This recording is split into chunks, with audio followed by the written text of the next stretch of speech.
heartbreak in the city of Pittsburgh. Why? Because according to our pal over on Bengals on SI, James Rappian, the Bengals plan to franchise tag none other than T. Higgins. And the name, the top free agent on literally every single list out there. There is not a list that does not name T. Higgins number one top free agent available.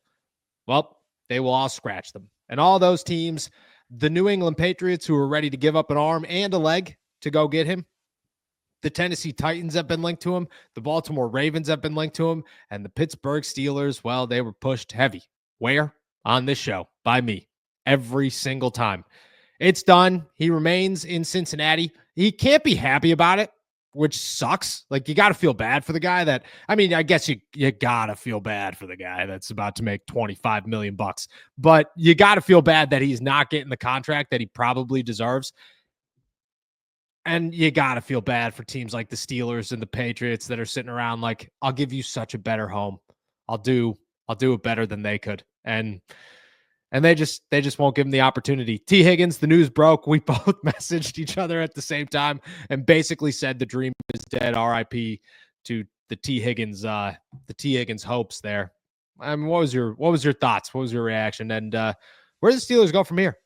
Yeah, it was always a long shot. They would have had to, one, watch T. Higgins get to free agency, which, as we know now, he doesn't get to free agency. And two, they would have had to outbid everybody else. That's what had to happen, because I think everybody knew that T. Higgins' first option, his first choice, would be to go back to the Cincinnati Bengals, to sign an extension with the Cincinnati Bengals and play there for years to come. Now he's on his franchise tag for the second straight year. He can sign that contract extension, but again, if they haven't gotten to it in 2.5 years, I'm kind of curious as to how they think they're going to get to it before the beginning of this season. But, it's unfortunate for the Steelers. I know it was a long shot, but it was the top name on the board. It was a name that would have come in and changed the trajectory of the Steelers offense next season. But you have to kind of turn the page and look forward to more realistic options, because that's what the Steelers have, because this is just the latest in a long line of top tier wide receivers that the Steelers have been rumored to have some interest, or at the very least be a good landing spot for,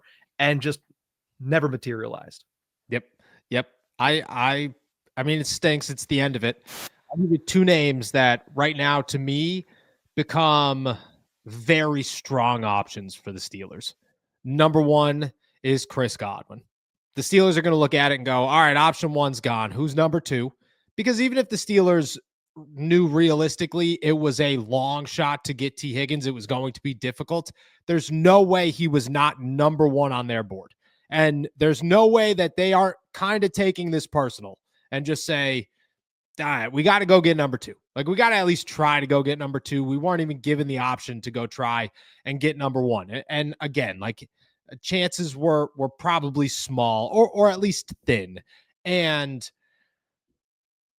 they were still going to go out and try. It wasn't going to deter them from it. So now they're going to try at number two. I think number two is Chris Godwin. I think that becomes a strong option for the Steelers. Mike Tomlin loves Chris Godwin. The Steelers have loved Chris Godwin. I just, if he's there and he's somewhat affordable, I could see it happening. Number two is Cooper Kupp. To me, it's just the Steelers watch something come off the board that they desperately need. It was a massive blow to the big giant plan that they have up at UPMC Rooney Sports Complex right now. The easiest way to overreact right now is to go get Cooper Kupp.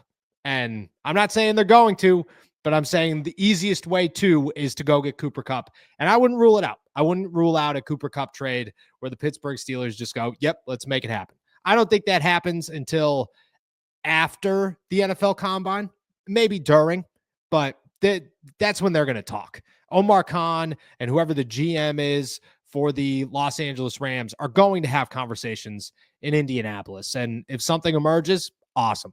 If it doesn't, I'm sure those conversations will continue. Those would be the two names: Chris Godwin, Cooper Kupp. You got to hope realistically Darius Slayton climbs up that ladder. You got to think that realistically Deebo Samuel is climbing up that ladder and becoming a more likable option for the Steelers after this one. I don't think it was hey, this is the only signing, the only splash target that we have at the position. I do think that the Steelers are going to take this as a little bit of a blow and give them just like a little bit of a kick in the butt to just be like, okay, cool. And maybe it just lights a fire that there's the biggest name gone because every other team will have the same reaction.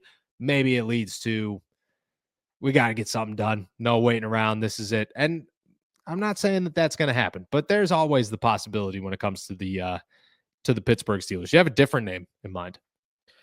Darius Slayton's the name that I'm definitely looking at in the free agent market, and there's not really many others. I mean, we talked to Amari Cooper a couple weeks back. DeAndre Hopkins is an interesting name, but again, do you really want to bring in a 33-year-old? Like, what does he have left when he's not catching passes from Patrick Mahomes? So I think free agency has always been kind of slim pickings.